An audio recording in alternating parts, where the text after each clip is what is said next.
Except for Mel and Kat, who left for Spain, the rest of the group met the following Saturday. Ramous planned to present new information as the last time they met was mostly about the Gens. Meanwhile, Ramous asked Mike to continue looking for a media contact to pass the documents on to. Mike needed to find a national reporter. A well-known name St. Paul couldn't just wipe from the face of the earth like they did Billy Johnson. When Ramous thought of her and her boyfriend, who was even more innocent than she, he became angry, but he wanted to use his anger as motivation. If nothing else, he wanted to bring those to justice who killed all those people, including his friends.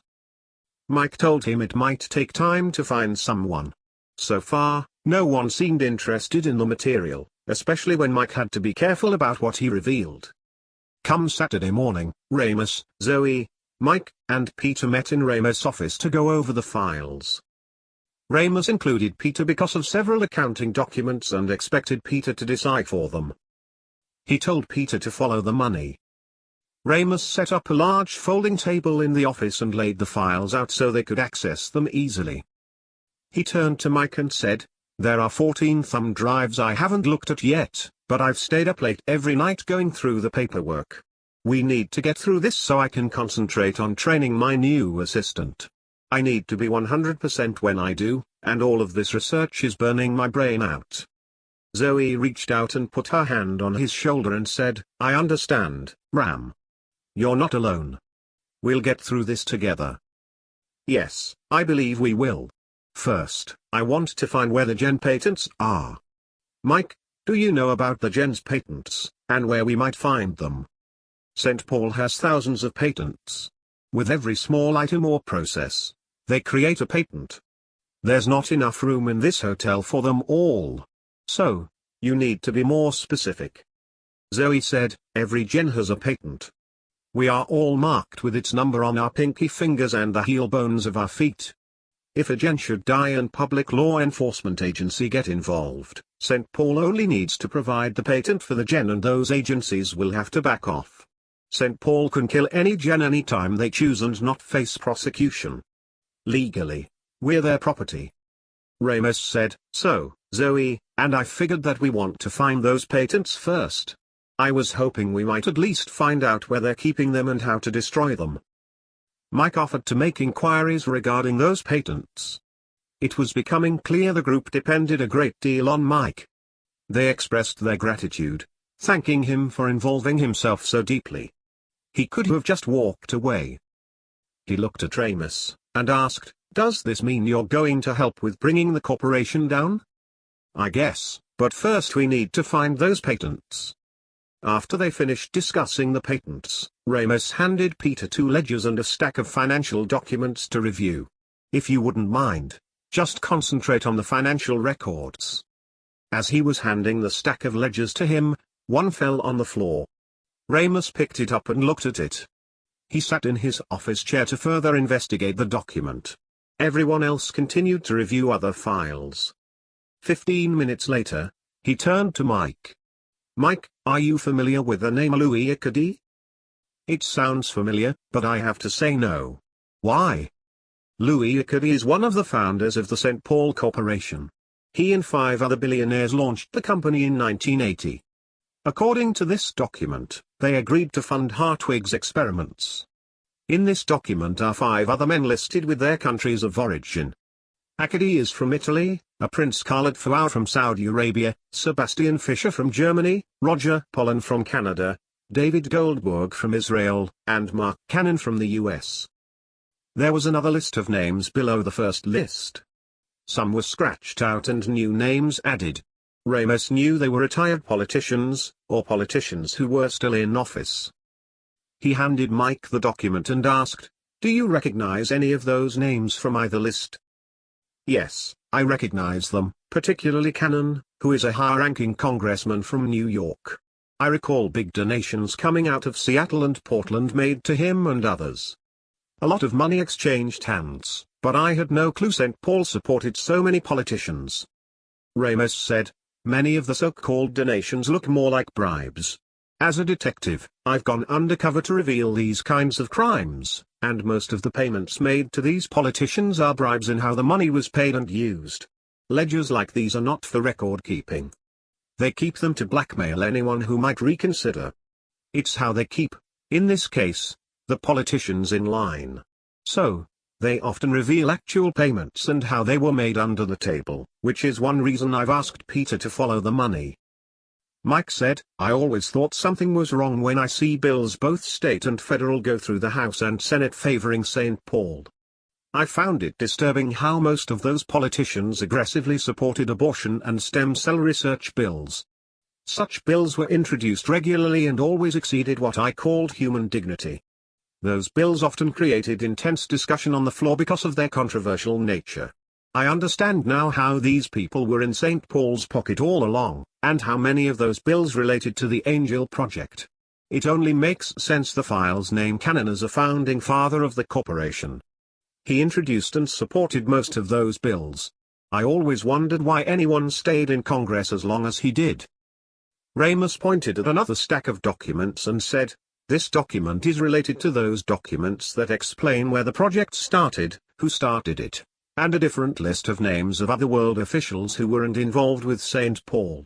They include investments, company responsibilities, and a summary explanation of how those things are related to the Angel Project.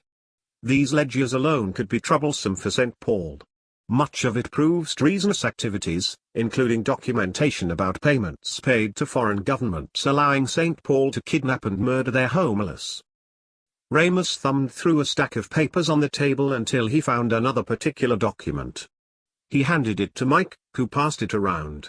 I saw this earlier. I think it's a charter.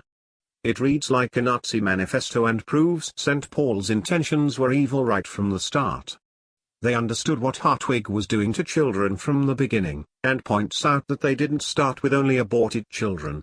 Also, Hartwig was an ancestor of Joseph Mengele, and his library included most of Mengele's research. The last 3 pages of the document read like an inventory list of his research. He was a big supporter of the Nazi Party from a young age and desired to follow in Mengele's footsteps. I assume that was the reason St. Paul funded his research. Hartwig didn't have a conscience and set no boundaries regarding the experiments he performed. Mike, I think it's a good idea for you to go through this and talk to your friends at St. Paul. See if you can find anything else about Hartwig and his relationship with St. Paul. I'll see what I can find out. I might add, anyone can produce a charter or manifesto. As bad as one may read, they're not illegal unless they include the overthrow of the US government, or another department thereof. Hateful words don't always mean they're breaking the law. We still have free speech in America, and can't prosecute just because they express it in writing. I'm certain where St. Paul will be proven culpable is in how they kidnapped homeless men, women, and children to use in their initial research experiments, and how that related to the Angel Project. Again, we'd have to prove that. The 4 of them spent the afternoon going through the material. Although it was just 3 file boxes, the files contained a great amount of information. The group found nothing related to the gen patents. Despite working together, it drained them mentally, discovering and examining the material. St. Paul, from its inception, proved to be a treasonous and murderous organization. They were overwhelmed by the big job ahead of them. As they were finishing for the day, they had a short discussion about how to get the information out. They encouraged Mike, again, to keep looking for a well-known national reporter. Ramous was disheartened because they found nothing about the patents. Those patents were more important to Ramous than anything else the group discovered. He worried about Zoe and her safety. St. Paul believed Zoe, Melissa, and Catherine died in the Seattle explosion, but if they found out that any of them were still alive, they will send out a hit squad. When they finished, Peter went downstairs to the kitchen to join Emily for lunch. Zoe left for the bathroom. After those 3 left, Mike picked up a small briefcase he brought with him. He set it by the door when he came in. Ramous, I'd like to show you something. He pulled out an odd-looking pistol with a big grip and said, this is an EPP, electronic pulse pistol. It doesn't use bullets but batteries. Have you ever heard of ball lightning? Yes, I have. This pistol fires an electrical charge like ball lightning. Let me explain. If one were to shoot a gen with a .45 caliber, 10 times out of 10 it would break the flesh but bounce off their skeleton. The pulse pistol will fire a ball of electricity, and when it hits their titanium skeleton, it sends a charge strong enough to knock them out and stop the heart. You don't have to hit them anywhere specific. You just have to hit them. The weapon uses small rechargeable batteries loaded into the bottom of the grip. The batteries can fire 20 charges until they're not strong enough to do the necessary damage. That gun is plastic. Only the barrel and the generator are composite metal, protecting the person firing it. Why do I need this? If they find out Zoe is alive, they will come after her. St. Paul will send gens to neutralize her. This is the only way you can protect her. I have one for her, and she knows how to use one. Once Zoe walked back into the room, Mike handed her a pistol. She looked at it, then at Ramous, and left the room. Ramous asked, "What was that all about?" "Gens don't like the weapons. They don't trust them." Mike pulled a patch from the briefcase. "This patch will protect a gen if they're shot with an EPP weapon. The patch will absorb the charge. The patch creates a path of least resistance between the patch and the contact area. It draws the charge out rather than into the heart and other organs. Being shot stings badly, but the gen will survive." "Ramous, gens haven't been told about the patch. St. Paul has kept it a secret from them. Otherwise, they would steal them and they couldn't use the weapons if needed. Offer one to Zoe because I want to keep her safe. She's special. I'm not sure why she's so important, but she is. Also, I have 2 more weapons for Melissa and Catherine should they come back." After Mike left, Ramous and Zoe went to Cannon Beach. They ate a late lunch and spent the rest of the day walking around like tourists. Both needed to unwind. They spent the next 2 days doing beach things, and shopping. On the 3rd day, when they got back from one of their shopping trips, Emily mentioned a telegram for a Simone Rivers and asked Ramous if he knew who it was. Zoe elbowed him when Emily turned to pick it up from off the desk behind the registration counter. Ramous understood it was for her. Ramous took the mail and carried it out onto the back deck and handed it to Zoe. "Who's Simone Rivers?" "That's me. Mel, Kat, and I had given ourselves names no one else knows, so we can contact each other without giving ourselves away. St. Paul monitored our mail too." Zoe opened the telegram. It was from Mel, using the name Mary Jane, which wasn't funny, but it appeared to come from New York. Ramous wondered how they sent a telegram from New York when they were in Spain. It mentioned they were in Spain and having fun, relaxing, and feeling better about life. Zoe finished reading. "They're doing great. They spent the last couple of days enjoying the sun and the villa. Kat met someone and was already beginning a long-distance relationship with a Frenchman. Mel didn't like him. She said he was too sneaky. She told me how to get a hold of them should I come to Spain." Zoe read the telegram out loud for Amos. When she read the invite, a look came across her face. Ramous knew she missed them. Not only did she miss them, she was afraid most of the time. Zoe worried that St. Paul could find out she was still alive and come looking for her.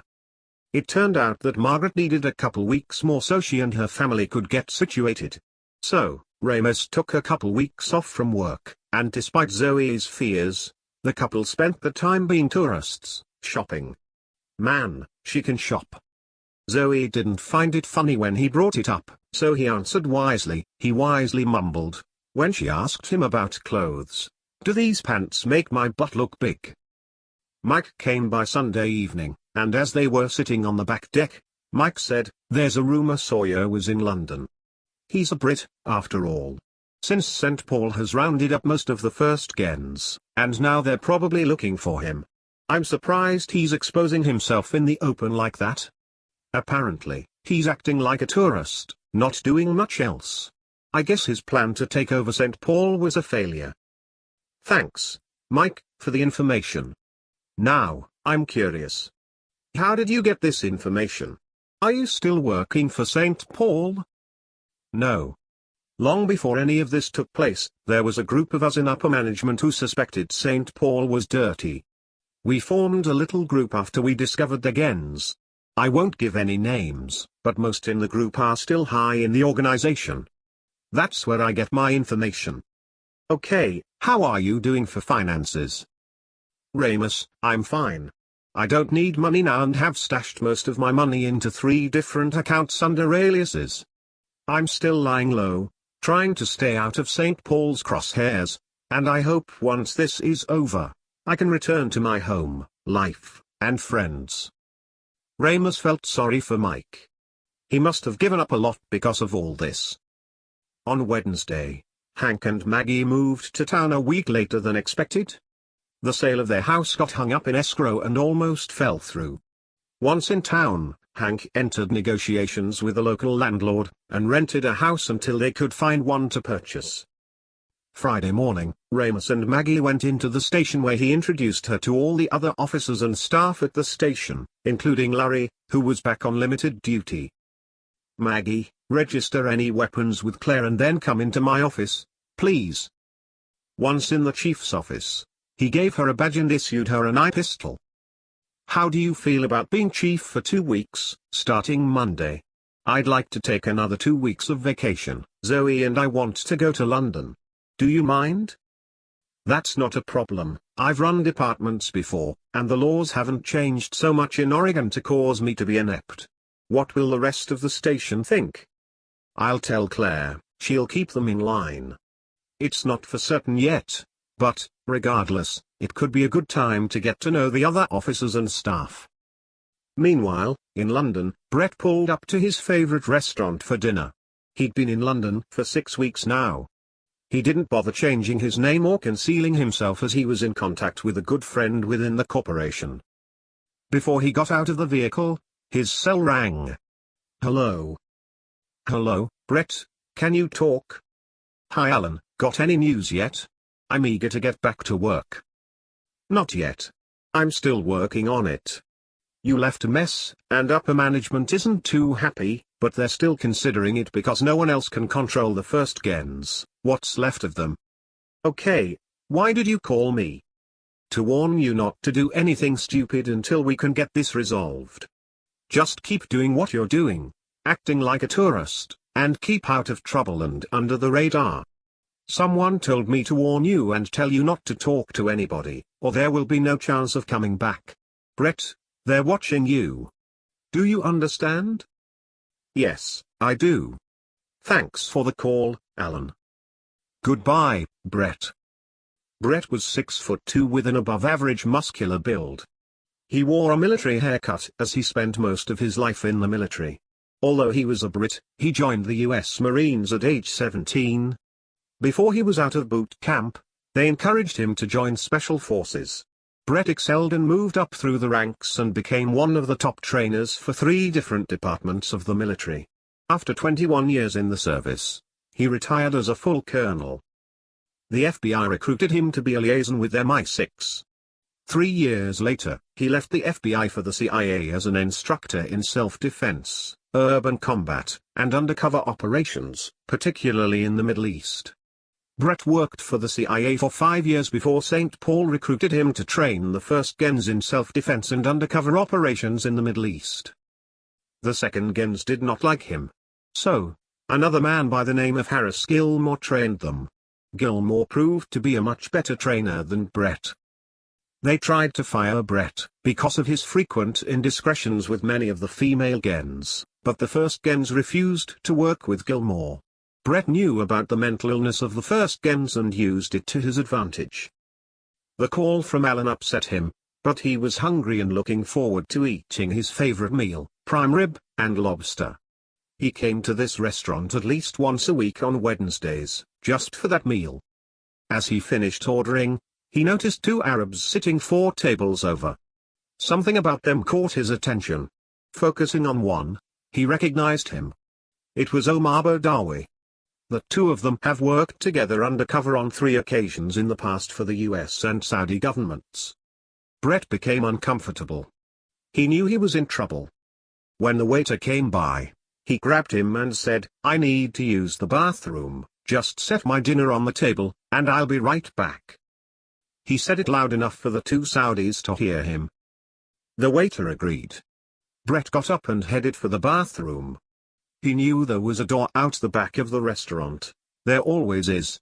Also, he already scouted all the exits as a matter of training habit.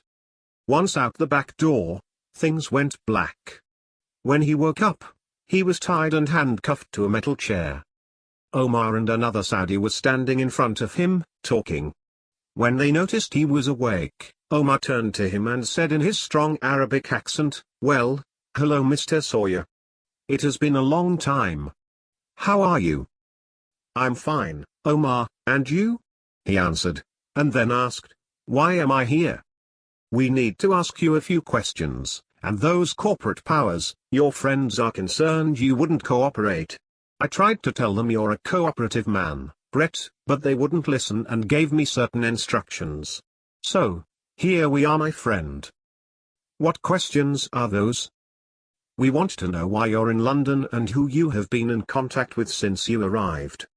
Friends of yours are worried you might turn on them considering the trouble you've caused. They want you to tell us if anyone else is involved." "No one is involved with anything, and I have kept to myself hoping to get back to work for the corporation." "I believe you, Brett, but I'm told you just don't add up, and I should ask a few questions, and then kill you. I hate to kill you, but I can make it fast if you tell me what I want to know, or we can drag this out. One way or the other, I believe we will find the answers we're looking for." "Omar, you better kill me now, because I'm going to get out of this chair and kill both of you.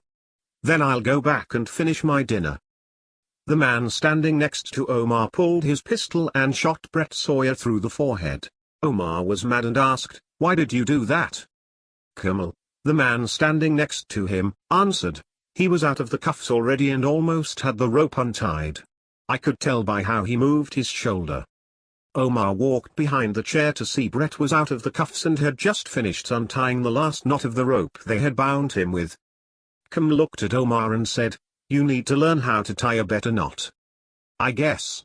Get his wallet and stuff his American driver's license in his sock. Later tonight, we'll dump him on the street. Law enforcement will conclude it was a robbery gone sweet. And then, call Alan and tell him Mr. Sawyer did not survive the questioning, and we never found out if he was in contact with anyone else." Kamal said, "Sour, you idiot. Gone sour." He paused, staring at Omar, and said, "Now, you dump him, and I'll go to the hotel and pack our things. We need to get out of the country. And, Omar, instead of a public street, hide him where it will take a while to find him, in a trash bin or something. That way we can get out of the country before they find him. Quit acting like a moron." "Well, I didn't want to kill him. I've known him for 3 years. He was a fantastic secretary." "Operative, you stupid fool. How did you survive so long?" Omar ignored the insult. "All right, I'll call you after I dump him." Because Ramous and Zoe were planning on leaving for London on Wednesday, they met on Tuesday morning at 10 a.m. Once everyone arrived, Mike turned to Ramous and said, "They've terminated Sawyer. They found him stuffed in a dumpster next to a hotel in London. I suspect St. Paul had no further use for him, or they couldn't get over the trouble he created. Either way, he's dead, and I have pictures of confirmation." He first handed the pictures to Zoe, who verified it was Brett Sawyer. Ramous seemed unhappy. "Wow, Zoe and I were planning on leaving tomorrow. I just saved you a trip and some money, unless you're planning to go for other reasons, other than kill Sawyer." "I wouldn't have killed him. At least I don't think I would have. That's not who I am." "Well, may God have mercy on his soul, probably no one else will." Just then Emily entered the room. She looked around and asked, "What's going on?" Ramous answered, "We're just going over some legal paperwork is all." Do I look like a dummy, Ram? Did you think I didn't notice your secret meetings, the whispers? Something is going on and I suspect Zoe, Melissa, Catherine, Mike, and you two goons are in the middle of something big, illegal or worse." Zoe reached for the back of Emily's neck, but Ramous stopped her just in time. No, don't do it, Honorable. Zoe smiled at Emily. Emily wasn't sure whether she should smile back or not. Ramous asked her to wait until evening when he and she could sit and talk. She agreed and returned downstairs. I'm not sure what to tell her. I can't lie, I won't lie. Now, because she and Peter are so close, she's in just as much danger as the rest of us. We should give her an option to join us, or she will need to leave. I don't want to lose her, but it's for her safety. Everyone agreed, and Peter agreed to leave with her should the situation require it. That evening Ramous and Peter explained to Emily about what was going on. Why did you hire me if all of this dangerous stuff was taking place? I didn't expect it to get this messed up. I wouldn't have brought you here if I had known. Emily turned to Peter and said, and you, Peter, how long before you would have told me? We are at a point where secrets are more damaging than helpful. It was for your safety, sweetheart. It's all Ramous' fault. He wouldn't let me tell you. They stared at Ramous. Why, you traitor? Emily broke in, don't call me sweetheart either. Not after this. Eventually, they convinced Emily to calm down to where Peter could call her sweetheart again, but he needed to say it carefully. Emily stayed on as she was excited about running the beachcomber and figured everything would work itself out. Eventually,